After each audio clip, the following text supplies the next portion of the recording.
Christ the lord. ఈరోజు దేవుడు మనకిచ్చినటువంటి వాగ్దానం ఏంటంటే ఇర్మియా గ్రంథము 33వ అధ్యాయము 6వ వచనం. నేను దానికి ఆరోగ్యమును స్వస్థతను మరలా రప్పించుచున్నాను. ఆమెన్.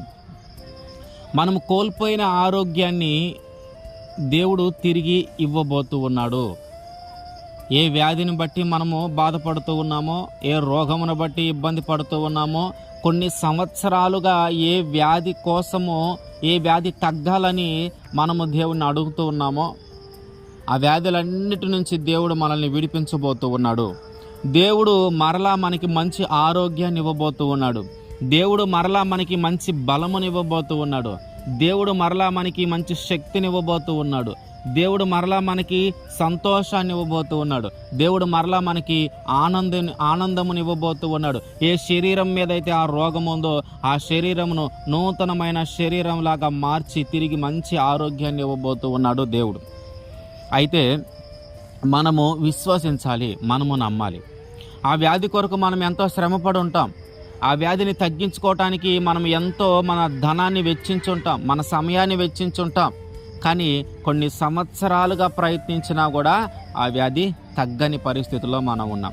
ఇంకా ఆ వ్యాధిని బట్టి మనం బాధపడుతూనే ఉన్నాం. ఇంకా ఆ వ్యాధి మనలో ఉండి మనల్ని ఇబ్బంది పెడుతూనే ఉంది. ఇప్పుడు ఆ వ్యాధి నుంచి మనము విడిపించబడాలంటే మనలో ఒక విశ్వాసం ఉండాలి, మనలో ఒక నమ్మకం ఉండాలి. ఏమని నమ్మకం ఉండాలి, ఏమని విశ్వాసం ఉండాలంటే యేసుక్రీస్తు వారు నాకు స్వస్థతనిస్తాడు, యేసుక్రీస్తు వారు మరలా నాకు ఆరోగ్యాన్ని ఇస్తాడు, యేసుక్రీస్తు వారు మరలా నా చర్మాన్ని నూతనమైన చర్మంగా మారుస్తాడు అనే విశ్వాసము మనలో ఉండాలి. 12 సంవత్సరాల నుంచి బాధపడుతుంది ఒక స్త్రీ రక్తస్రావం అనే వ్యాధిని బట్టి.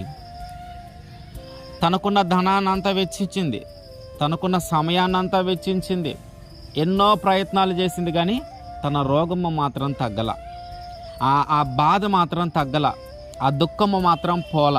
కానీ ఆమెకు ఒక విశ్వాసం వచ్చింది, ఒక నమ్మకం ఏర్పడింది. ఎవరి మీద? యేసుక్రీస్తు వారి మీద. తనకు ఒక విశ్వాసం ఏర్పడింది. ఎవరి మీద అంటే యేసుక్రీస్తు వారి మీద. ఆయన వచ్చి నన్ను ముట్టి స్వస్థపరిస్తే బాగుండు అని ఆలోచించలా. కనీసం ఆయన వస్త్రపు చెంగుని ముట్టినా చాలు, ఆయన వస్త్రపు చెంగును ముట్టినా చాలు, నేను స్వస్థపరచబడతాను, నాకున్న రోగం తగ్గిపోతుంది, ఈ 12 సంవత్సరాలు బట్టి పడుతున్న బాధ తగ్గిపోతుందని ఆమెకి అంత విశ్వాసం వచ్చింది, అంత బలమైన నమ్మకం వచ్చింది.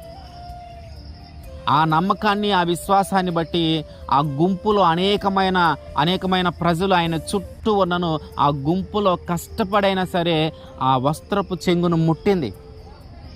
వెంటనే యేసుక్రీస్తు వారిలో నుండి ప్రభావము వెళ్ళింది. ఎప్పుడైతే యేసుక్రీస్తు వారిలో నుంచి ప్రభావం విడుదలైందో వెంటనే ఆమె రోగము తగ్గిపోయింది. ఇక దుఃఖం వస్తూ ఉంది, ఇంకా బాధ వస్తూ ఉంది. ఆమెకు అర్థమైపోయింది నా రోగం తగ్గిపోయిందని. ఆ దుఃఖము, ఆ బాధతో వెంటనే దేవుని దగ్గరే అక్కడే నిలబడి ఏడుస్తూ ఉంది. ఎందుకంటే 12 సంవత్సరాలుగా పడుతున్న బాధ ఒక్కసారిగా తగ్గిపోయింది. ఆమె విశ్వాసాన్ని బట్టి దేవుడు ఆ కార్యం చేశాడు. ఆమె విశ్వాసాన్ని బట్టి దేవుడు తిరిగి ఆమెకి ఆరోగ్యాన్ని ఇచ్చాడు. ఆమె విశ్వాసాన్ని బట్టి దేవుడు తిరిగి ఆమెకి శక్తినిచ్చాడు. ఆమె విశ్వాసాన్ని బట్టి దేవుడు ఆమెకి తిరిగి బలాన్ని ఇచ్చాడు. ఆమె విశ్వాసాన్ని బట్టి ఈ 12 సంవత్సరాలు పడిన బాధను పోగొట్టి ఆనందాన్ని ఇచ్చాడు. అయితే ఇప్పుడు మనం విశ్వసించాలి, మనము నమ్మాలి.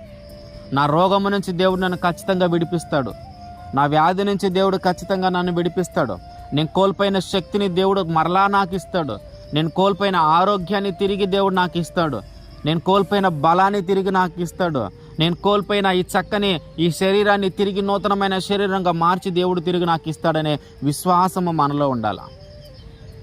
ఆ విశ్వాసము ఆ స్త్రీలో ఉంది. దేవుని వద్దకు వచ్చింది, ఆ స్త్రీ ఆరోగ్యము పొందుకుంది. అదే విశ్వాసము మనలో ఉండాలి. మనము దేవుని దగ్గరికి రావాలి. ఆయన మనల్ని స్వస్థపరుస్తాడో తిరిగి ఆరోగ్యాన్ని మనం పొందుకుంటాం.